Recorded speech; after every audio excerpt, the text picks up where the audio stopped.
로이교회 새벽기도에 시작하겠습니다. 찬송 406장입니다.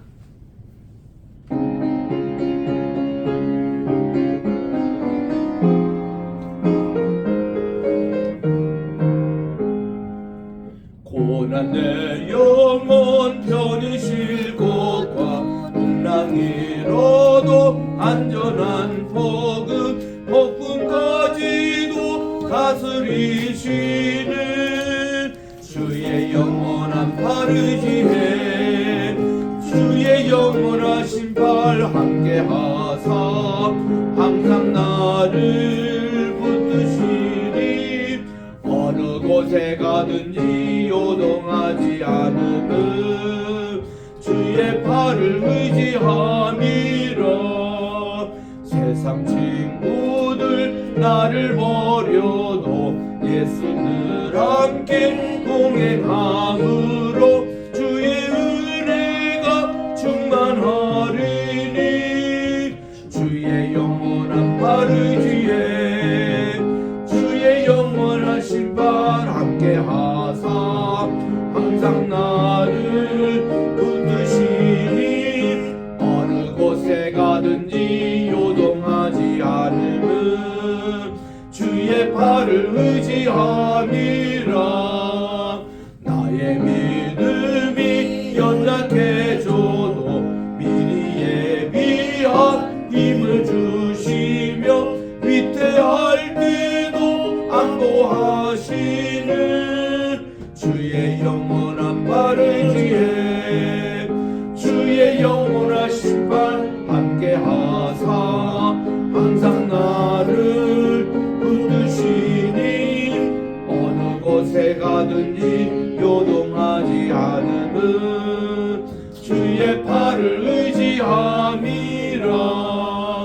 능치 못한 것 주께 없으니 나의 일생을 주께 맡기며 나의 모든 짐 대신 지시는 주의 영원한 팔 의지해 주의 영원하신 팔 함께하사 항상 나를 붙드시니 어느 곳에 가든지 요동하지 않음은 주의 팔을 의지함이라. 415장입니다.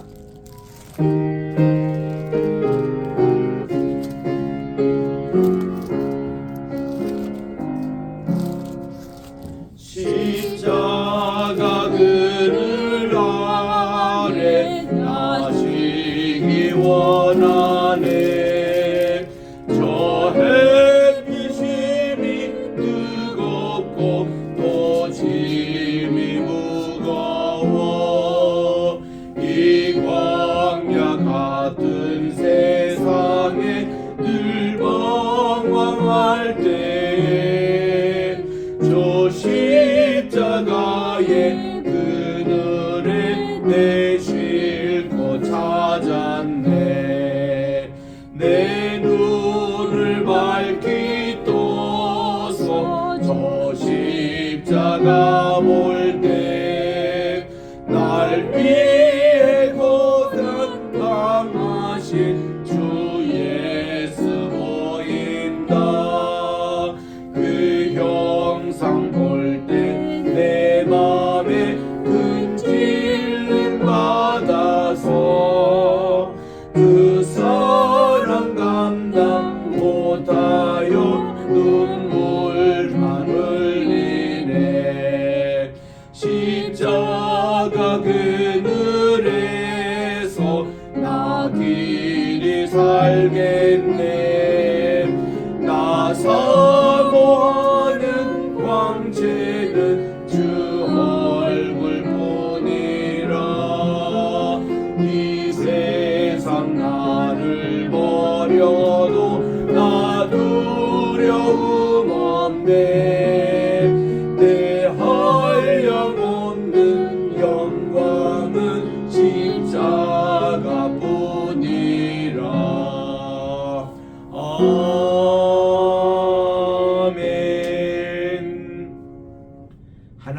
은혜와 사랑을 진심으로 감사드립니다.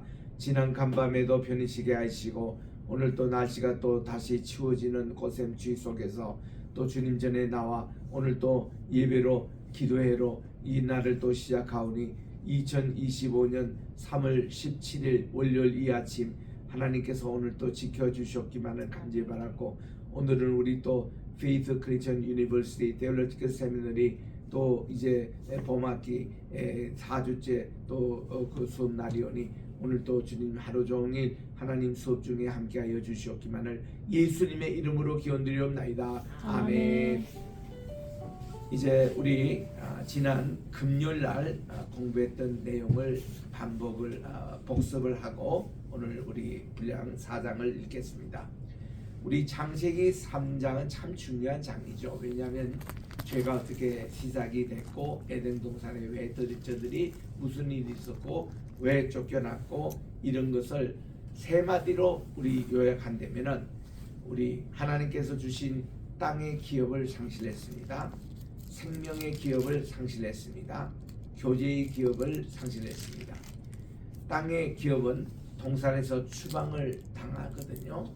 또 이것이 나중에 또 저들이 땅에 추방돼서 바벨론 포로 생활하거든요. 이런 것에서 어떻게 우리는 회복할 것인가, 이게 전 성경의 내용이에요. 그 다음 또 생명을 상실합니다. 정령 죽으리라 하는 대로 그들이 하나님과의 관계성이 끊깁니다. 그리고 흙으로 왔더니 흙으로 돌아가리라, 이것이 그들의 생명 상실이었습니다. 그러나 우리 생명을 회복하신 것은 생명 되시는 예수님께서 우리를 이렇게 회복해 주시거든요. 교제의 상실입니다. 이거는 관계성 얘기인데 내가 어디 있느냐 하나님이 물으시는 겁니다. 이게 불행입니다. 인간이 하나님을 죽을 수가 없어요. 우리가 인간이 그렇게 되어 있습니다. 그래서 이 관계성이 파괴된 것, 하나님의 형상 파괴된 것, 이것을 예수님의 십자가를 통해서 이 모든 관계가 회복이 된 것을 우리 한 것이 이게 복음입니다. 그래서 이 세 가지 상실을 잘 이해하셔야 이 세 가지를 어떻게 우리들이 회복할 것이냐, 이것을 알 수가 있습니다. 자, 이런 상실을 하나님께서는 원하지 않으셨습니다. 이 상실로부터 회복되기까지 하나님께서는 아벨, 에녹, 노아와 같은 인물을 당대에 선택하시고 예배를 통해서 이거를 하나님이 회복하시기를 원했습니다. 바벨탑 이후에는 아브라함을 부르셨어요. 선민, 백성, 민족으로 조상을 삼습니다.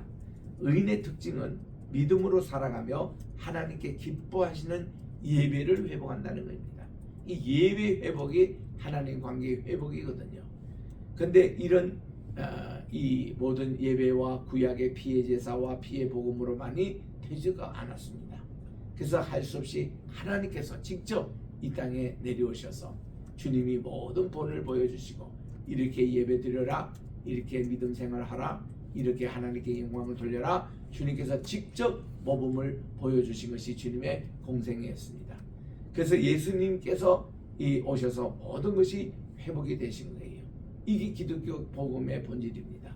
그래서 오직 예수님만으로 길과 진리와 생명이 되시는 이것인데, 이런 원리를 이제부터 창세기 4장부터 쭉 계시록까지 보여줍니다. 이 원리만 잘 이해하시면은 성경 전체가 하나로 깨어 있습니다. 그래서 이제 이 4장에서는 예배의 회복 아벨입니다. 예배의 다시 이것을 실패 가인입니다. 이것을 보여주는데 같이 우리 4장 1절부터 3절 읽도록 하겠습니다. 시작. 아담이 그 아내 하와와 동침함에 하와가 잉태하여 가인을 낳고 이르되 내가 여호와로 말미암아 등남하였다 하니라. 그가 또 가인의 아우 아벨을 낳았는데 아벨은 양치는 자였고 가인은 농사는 자이었더라. 세월이 지난 후에 가인은 땅의 소산으로 제물을 삼아 여호와께 드렸고 그랬습니다. 자, 참 창세기는 어느 장 다 중요하지만요, 이거 굉장히 더 중요한 장이에요. 에덴 동산 추방해서 이제 에덴 밖에서 생활의 첫 모습을 그리고 있습니다. 아담이 그 아내와 동침했다. 동침으로 번역했지만 본래 히브리 말에는 야다라는, 알다라는 그 단어가 있습니다. 이 야다, 알다라는 것이 네 가지 뜻이 있다고 그래요. 이렇게 남녀 관계 안다라는 것 동시에 또 지적인 지식 얘기합니다.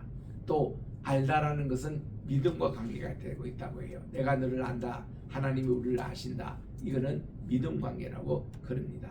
또 알다라는 관계가 관계성 형성이에요. 이런 남자와 여자의 그 관계를 통해서 하나님이 하와가 잉태가 됐습니다. 이게 첫 번째 잉태예요. 기적입니다. 이게 범죄하기 이전에 하와가 잉태하기 때문에 해산의 고통도 없었을 것이고 에덴에서 낳은 그런 귀한 자녀가 됐을 텐데 이제 동산 추방해서 그들이 이제 아기를 낳게 됩니다. 하와가 잉태합니다. 그리고 하와가 가인을 낳습니다. 그러는 이르되 여호와로 말미암아 등남하였다 하니라. 이렇게 이제 이 하와가 이 아들의 이름을 가인이라고 지어줍니다. 이 가인이라는 뜻이 얻었다는 뜻이에요. 여기서 등남하였다라는 것은 의역입니다. 이게 본래는 얻었다 이런 뜻이에요. 그래서 이 가인이란 게 to have 모든 것을 얻었다. 이거는 참 이기주의적인 그런 이름입니다. 그 얻었다는 게 어느 정도인가 하면요. 이 가인은 회개치 않는 자의 대표적인 모습이에요. 지금 자기 부모가 왜 고된 동산에 추방됐냐면 그들이 하나님께 범죄를 하고도 회개를 하지 않았습니다. 아담도 그랬고 하와도 그랬고 제가 잘못했으니 정말 죄송합니다. 이렇게 한마디 회개하지 않고 있는 삶 속에서 추방이 되고 추방되고 나서도 첫 자식이 모든 걸 얻었다라는 가인의 이름, 회개치 않는 자의 그런 산물입니다. 그래서 이 가인은 어느 정도가 하면 모든 게 자기 중심, 돈도 얻어야 되고 명예도 얻어야 되고 인정도 받아야 되고 자기 중심, 손을 콕 쥐고 나오는 어린아이들의 태생, 이런 to have라는 그런 인물의 전형적인 모습이 되고 말았습니다. 그리고 2절에 보니까 그의 동생이 태어나는데 또 가인의 아우 아벨을 낳았는데 요것 때문에 지금 1절에는 잉태하여 가인을 낳았다 이렇게 나오는데 2절에서는 잉태라는 말이 없어요. 또 그녀가 잉태하여 아들을 낳았으니 아벨이라 했다 이렇게 얘기했으면 좋았을 텐데 잉태라는 단어가 빠져 있습니다.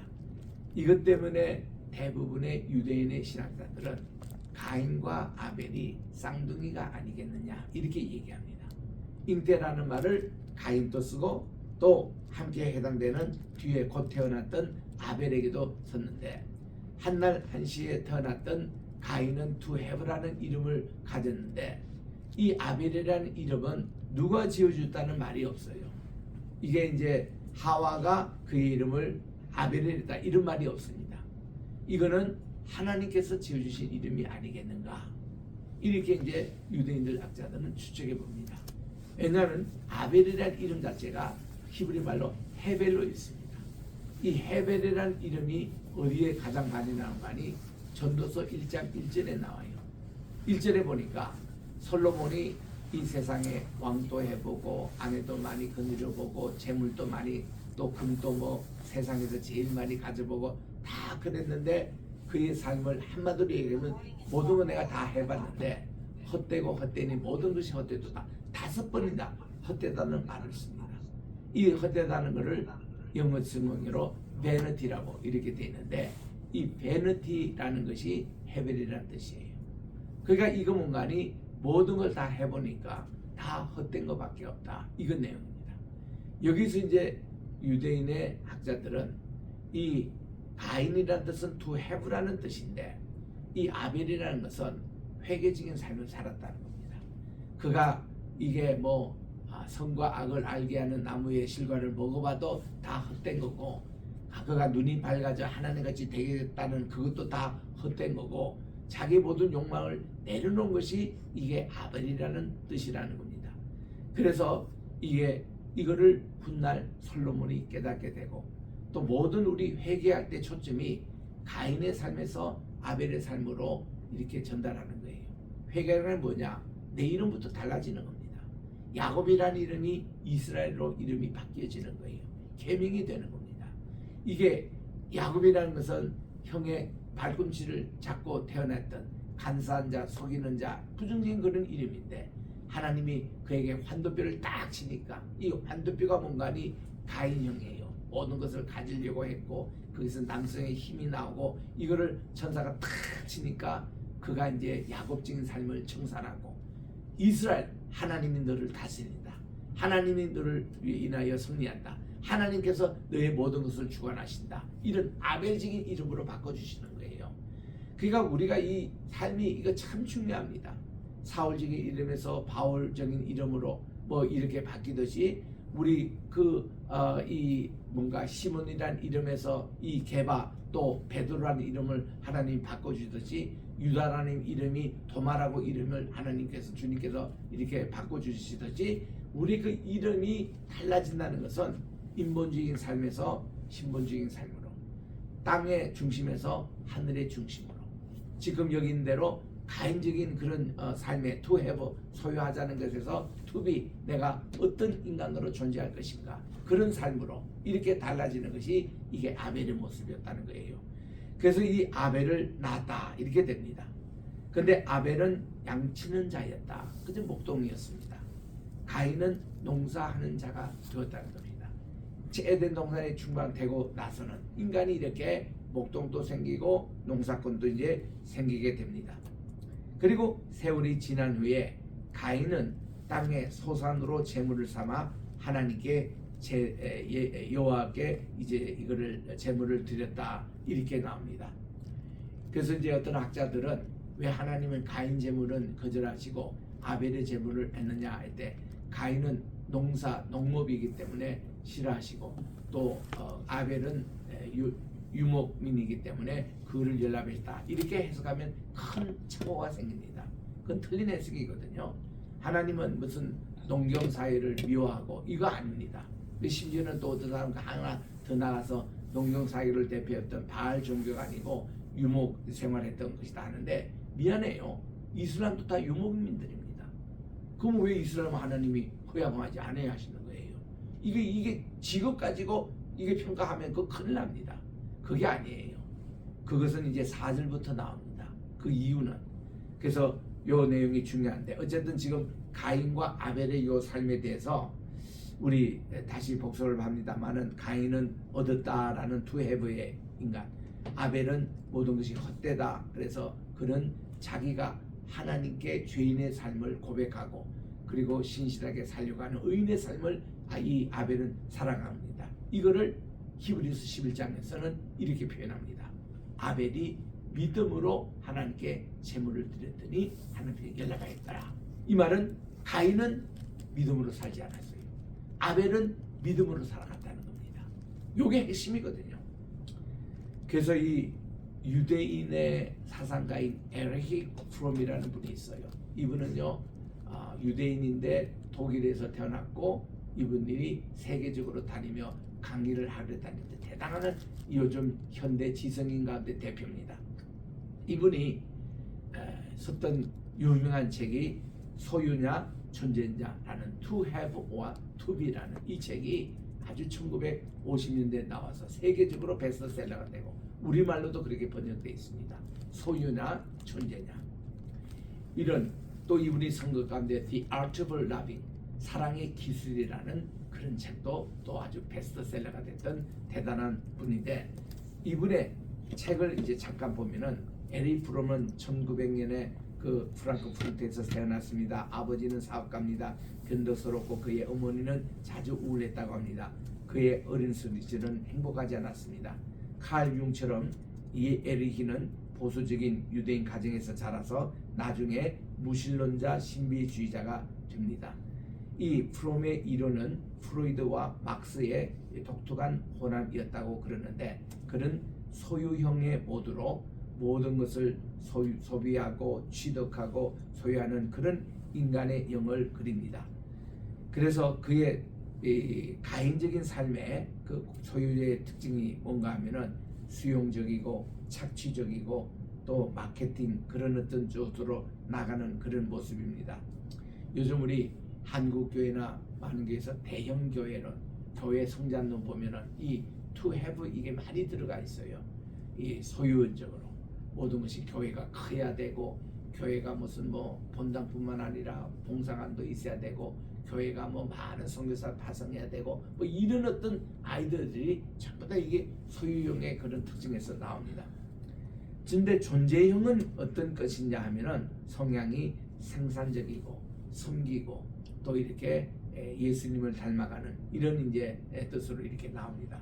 뭐 이건 참고로 여러분들이 좀 더 관심 있는 분은 이 책을 구입해서 한번 읽어보시기 바랍니다만은, 굉장히 이런 존재형은 내가 사람이 늙지 않고 성숙하여 간다라는 용어들이 이게 바로 아벨적인 그런 존재형의 인간의 모습이라는 겁니다.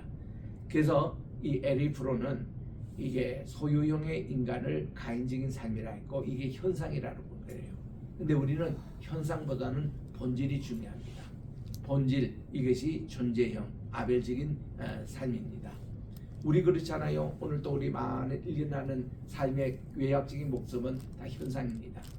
그런데 철학자들은 그 현상만 보는 게 아니라 저 사람의 삶의 본질을 봐요.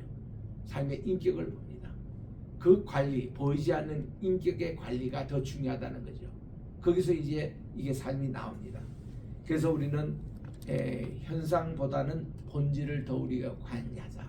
또 방향과 속도가 있습니다. 엉뚱한 방향으로 열심히 달려봤을 때 헛고생입니다. 방향을 바로 정해야 됩니다. 바로 정하고 열심히 따라야 돼요. 그 방향 정하는 게 참 중요합니다. 방향과 우리 속도, 이것도 마찬가지고. 그래서 우리 이 모든 인간의 그 영적인 거나 정신적인 할 때 현상이냐 본질이냐, 인본주의냐 신본주의냐, 헬레니즘적이냐 헤브라이즘적이냐, 교회 성장이냐 교회 본질을 찾아가는 건가, 또 철학인가 신학인가, 이런 거예요. 그래서 교회 성장 그거 크게 하나님이 부러워하지 않습니다. 좋아하지 않으십니다.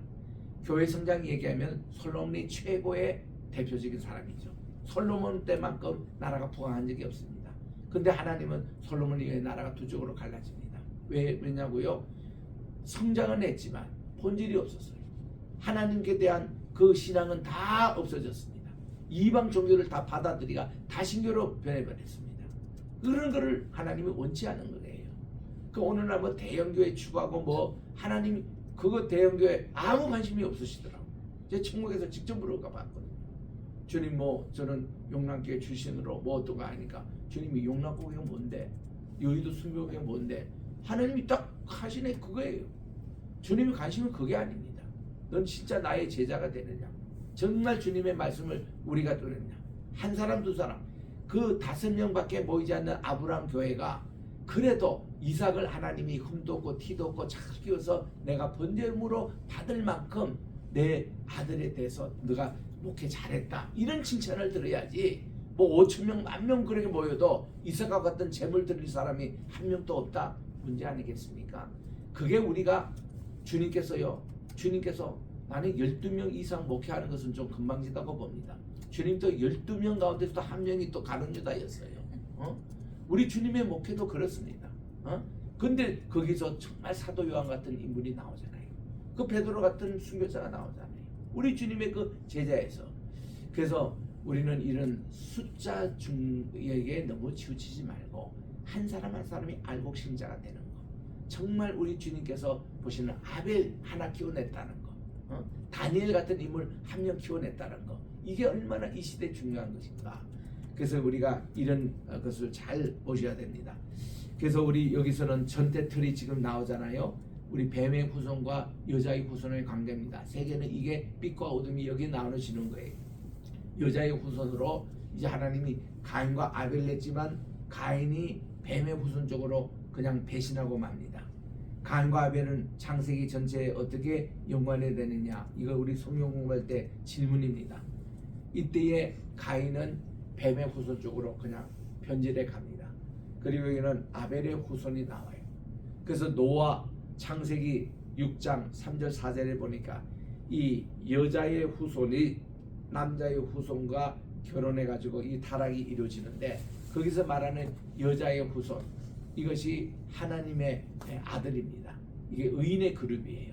근데 이제 뱀의 후손, 이쪽으로 가는 것이 이게 어둠의 자식입니다. 여들이 융합이 결혼이 돼 버리니까 이때부터 타락이 시작되는 거예요. 그래서 노아 홍수까지 연결됩니다. 자, 그것을 이제 계속 우리 진도에 나오니까 이제 4절 우리 봅니다. 아벨도 자기 양의 첫 새끼와 그 기름으로 드렸다 그랬습니다. 지금 가인이 농작물로 하나님께 예배를 드렸잖아요.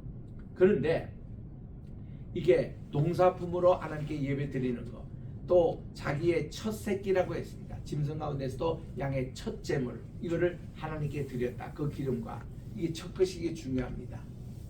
그랬더니 그 다음 이제 우리 잘 읽어볼게. 여호와께서 아벨과 그 제물은 연락하셨으나 이렇게 나옵니다. 그 제물이 중요한 게 아니라 제물을 누가 드리느냐, 어떻게 드리느냐가 중요하다는 거예요. 아벨입니다. 아벨의 그 예배와 그 인격, 그거와 그 제물이에요. 그리고 또 오전에는 보니까 가인과 그 제물을 연락하지 않았다. 제물이 문제가 아니라 사람이 문제입니다. 믿음으로 드리지 않고 아직도 회개하지 않고 가인적인 삶은 투해보 모든 것을 얻으려고 하는 욕망만 있고 이것만 있는 그 자신을 하나님이 연락하지 아니하셨습니다. 딱 그러니까 결과가 뭐예요? 가인이 심히 분하여 하나님께 화를 냅니다. 그리고 안색이 변합니다. 이게 이제 문제입니다. 우리 화를 내다 하나님의 일에 우리도 때때로 주님의 일에 화를 내는 경우가 있습니다. 이럴 때는 내 자신을 돌아봐야 돼요. 빨리 돌아봐야 됩니다. 내가 회개할 게 없느냐. 이게 하나님의 하시는 일에 대해서 내가 그런 잘못 생각할 때는 막 화가 치밀을 하거든요. 가인전. 내가 지금 또 가인이구나. 이거를 빨리 깨달아야 돼요. 사울 왕이 그랬잖아요. 하나님이 얼마나 화를 냈습니까? 사울이 그랬습니다. 또 사탄이 얼마나 하나님 일에 방해하고 화를 냅니까? 이런 거를 잘 보셔야 돼요. 그래서 여기 다시 말하면은 이 가인은 to have to gain, 아벨은 to be empty, to be vain.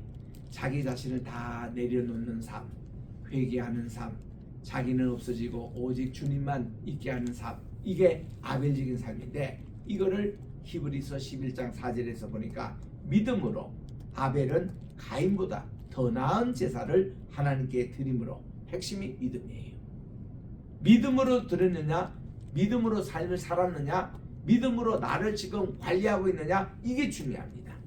이것으로 아벨은 가인보다 더 나은 제사를 드렸다. 이게 무슨 농작물이든지 무슨 양의 젖새긴 이게 중요한 게 아니라 그 사람이 어떤 태도로 어떤 삶을 살아가고 있는가. 의로운 자라 하시는 증거를 얻었으니 하나님께서 그 예물에 대하여 증거하심이라. 저가 죽었으나 그 믿음으로서 오히려 말하리라. 아벨이 처형을 당했습니다. 제가 어제도 말씀을 증거한 대로 아벨이 죽었습니다. 근데 하나님은, 그러니까 이제 저도 어릴 때에 그게 궁금했거든요. 또 가인이 아벨을 탁 죽이려 할 때 왜 하나님이 가인을 탁 막지 못하시고 왜 처벌하지 않도록 했느냐, 그게 늘 궁금했습니다. 근데 신학교에 들어갔어요. 히브리어를 배웠습니다. 히브리어 원전을 연구하게 됐습니다. 그 문제가 늘 궁금했기 때문에 자세히 읽어보니까 하나님께서요 이 아벨로 통해 가지고 죽이면 당했지만 천국에 들어가는 1호 의인으로 삼으시더라고. 이것 때문에 그러는구나. 그리고는 하나님이 아벨 대신에 셋을 주셨어요. 그런 인문, 이게 하나님의 뜻이었구나. 욥의 아들들 10명이 환난 당한 그날 다 그 천국에 먼저 데려가셨어요. 이렇게 하나님은 이 욥의 자녀들을 의인으로 삶으시고 이 아벨처럼 천국에 먼저 데려가시더라고.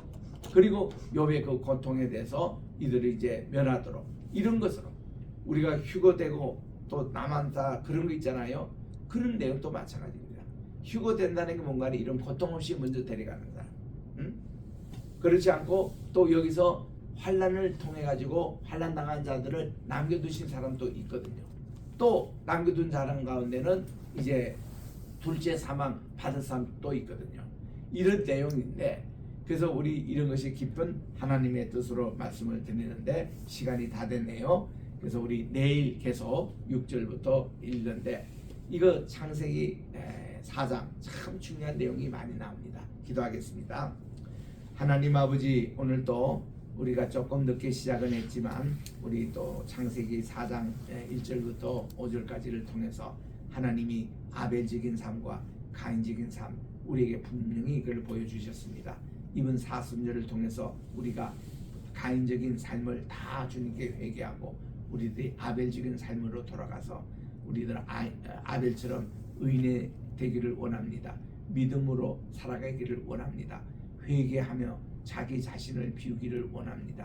정말 하나님의 관점에서 살기를 원합니다. 주여 함께해 주시옵소서. 오늘 또 우리 대한민국을 주께서 인도해 주셔서 이번 주간에 대통령 탄핵이 되는 일이 많은지 중요한 결정을 한다고 합니다.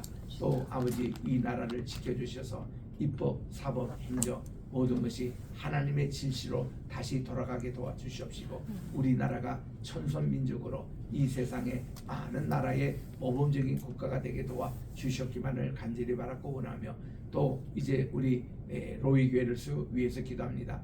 여호와께서 나의 목자가 되시니 내게 부족함이 없는 이런 삶이 오늘 또 계속되게 도와주시고 또 이제 우리 페이즈 크리스천 유니버시티 오늘도 계속 수업을 하겠사오니 하나님께서 교수님들 모든 우리 재학생 여러분들 모든 동문들을 축복해 주시고 또 세계 여러 가지 분교가 있사오니 분교마다 하나님의 은총이 함께 해 주시옵기만을 간절히 바라고 원하며 또 이제 우리 동문회가 있고 또 이게 세계 선교회가 있습니다. 하나님 아버지, 겟세마네 세계 선교회를 축복해 주시고 모든 선교사님들 사역 위에 함께해 주시고 100개 나라의 100개 교회가 잘 또 설립되게 도와주시오며 또 이제 아버지 하나님이 우리가 함께 동역하는 황해시 로품을 축복해 주시옵시고 하나님 아버지, 정말 우리 주님 이 시대에 많은 믿음의 변호사들이 이 로펌에 모여서 함께 정의와 신의를 세우는 행복하고 기쁨이 넘치는 공동체가 되게 도와주시오며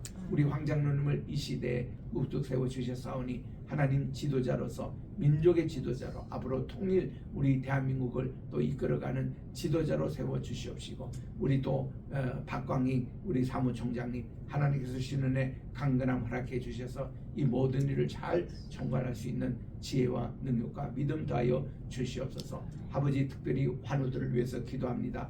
주께서 모든 아버지 각종 병으로 아버지 인도해 주시고 또 이렇게 교통사고 후유증으로 하나님 입원하고 있는 우리 오장로님 또 지켜주시고 무릎 부상으로 이렇게 힘드는 우리 진정님 전도사님 함께 해주시고 또 암 투쟁하고 계시는 우리 이경수 사모님 강건함 허락해 주셔서 반드시 승리하게 도와주시옵시고 모든 감기 기운으로 힘들어 하시는 여러분들 또 아버지 연로하여서 아버지 이렇게 힘들어 하시는 여러분들 외로움과 그들의 아픔과 슬픔 주께서 거둬주시옵시고 오늘 또 우리 아벨처럼 승리하는 의인의 삶이 되게 도와주시옵기만을 예수님의 이름으로 기도드립니다. 아멘. 하늘에 계신 우리 아버지여, 이름이 거룩히 여김을 받으시오며 나라의 힘없시오며 뜻이 하늘에서 이룬 것 같이 땅에서도 이루어지이다. 오늘날 우리에게 일용할 양식을 주옵시고 우리가 우리에게 죄 지은 자를 사하여 준 것 같이 우리 죄를 사하여 주옵시고